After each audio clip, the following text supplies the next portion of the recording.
Hi friends, அனைவருக்கும் வணக்கம். YouTube சொந்தங்கள் அனைவருக்கும் RNTNPSC சேனல் சார்பாக தமிழர் திருநாளாம் இனிய பொங்கல் தின நல்வாழ்த்துக்கள்.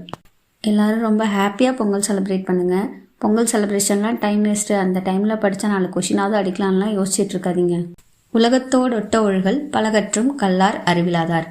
இந்த திருக்குறளுக்கான விளக்கம் எல்லாருக்கும் தெரியும் நம்புகிறேன். ஒரு கிளாஸில் நல்லா படிக்கிற 2 ஸ்டூடெண்ட்ஸ் இருந்தாங்களாம்.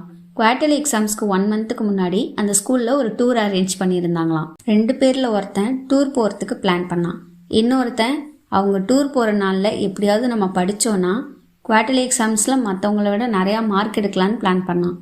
அதே மாதிரியே ஒருத்தன் டூர் போயிட்டான், இன்னொருத்தன் வீட்டில் உட்காந்து படிக்கிறதுக்கு ஸ்டார்ட் பண்ணிட்டான். ஆனால் என்னாச்சுன்னா டூர் போனவன் மைண்டு ஃபுல்லாக வீட்டிலே இருந்துச்சு. நம்மளும் வீட்டில் இருந்திருந்தா நல்லா படிச்சிருப்போம், நிறையா மார்க் எடுத்திருப்போம் அப்படின்னே நினச்சிட்டு இருந்தானா. இன்னொருத்தன் வீட்டில் இருந்தவன் நம்மளும் டூர் போயிருந்தா ஜாலியாக இருந்திருக்கலாம், நம்மளும் பொறுமையாக படிச்சிருக்கலாம் அப்படின்னு யோசிச்சுட்டு இருந்தானா. அப்போது டூர் போனவனால் அந்த டூரை என்ஜாய் பண்ணவும் முடியல, வீட்டில் இருந்தவனால் ஒழுங்காக படிக்கவும் முடியல.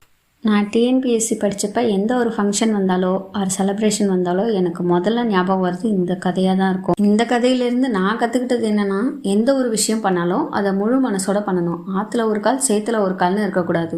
அதனால் எல்லா பண்டிகையுமே முழு மனசோட ரொம்ப சந்தோஷமாக கொண்டாடுங்க. கொண்டாட்டம் போக மிச்ச நேரம் இருக்குன்னா நீங்கள் உட்காந்து படிங்க. அடுத்த ஆண்டு எல்லாருமே அரசு அதிகாரியாக பொங்கல் கொண்டாட எனது மனமார்ந்த வாழ்த்துக்கள். மேக்ஸ் எப்படியெல்லாம் ப்ராக்டிஸ் பண்ணணும் அப்படிங்கிறத பற்றின வீடியோ சீக்கிரமாக அப்லோட் பண்ணுறேன். மீண்டும் அடுத்த வீடியோவில் சந்திக்கிறேன் நண்பர்களே. நன்றி, வணக்கம்.